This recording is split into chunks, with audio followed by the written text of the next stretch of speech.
What did you have working today and how did it feel out there? It was just kind of one of those lucky days where everything's just clicking for you, and that started in catch play, and then translated over to the bullpen beforehand, and then just brought it to the game and got lucky. Everything was there. And Dave said last week I asked him about you escaping some jams. He said you just have a knack for that. What's the key to escaping jams? You had a couple of them today.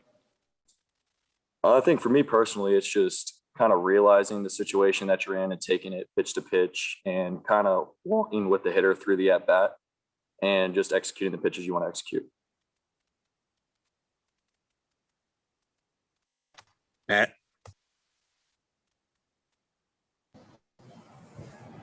How much better did it feel today to pitch in nice conditions versus what you pitched in last week? It was a little bit nicer, that's for sure. But as much as I prefer throwing in the rain, it's really nice to get out there, just sunny day, 1 o'clock, and play baseball.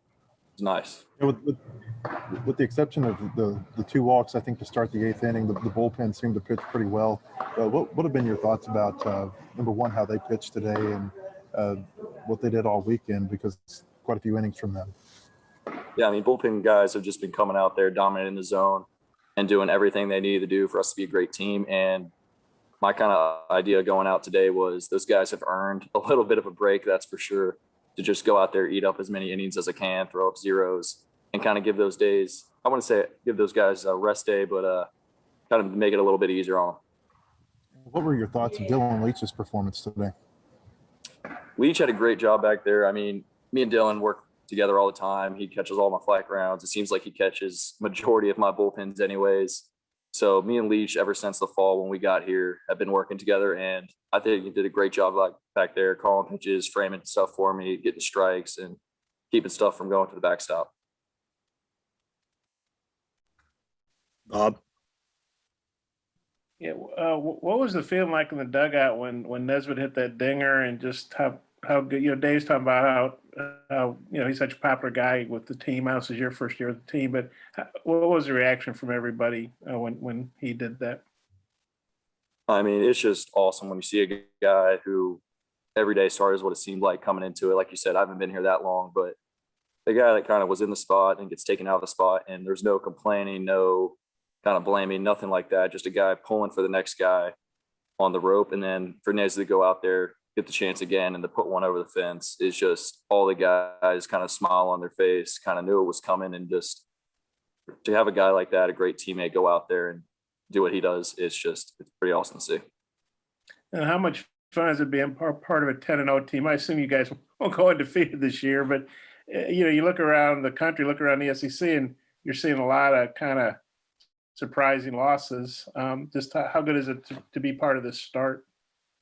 It's awesome. Just praying to keep it rolling and just keep that loss column at a minimum, that's for sure. But to go 10-0 was, I don't think it was anything that we went into the season like hoping we do, but it was something with a chip on the shoulder, just knowing that we're a great team. Just go out there and play the baseball that we know we can play, and just see where the chips fall in there.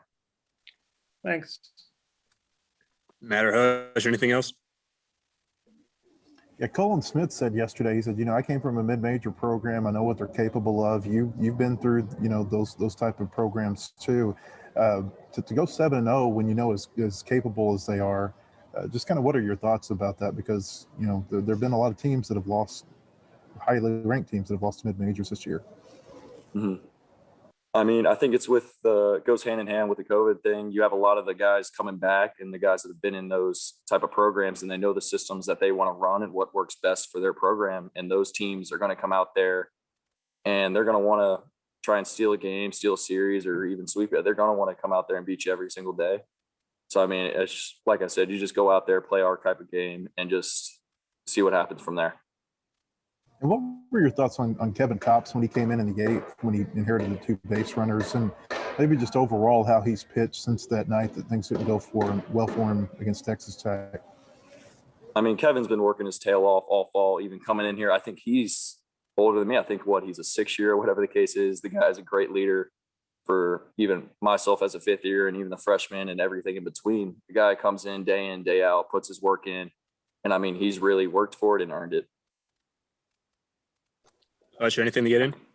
Yeah, just one more. I know he didn't pitch tonight, but Wiggins pitched the other night. He's gone 9 up, 9 down. What have been your impressions of the freshman so far?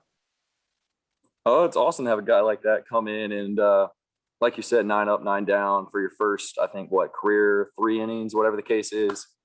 It seems like every time he comes in, he doesn't act like it's his first time being out there. He just comes in, dominates the strike zone at the bottom of the zone, throws all his pitches for strikes, and really gets after guys. There's no, I think, hesitation with Wiggins at all. He knows what his role is: come in, throw strikes, and just get after people.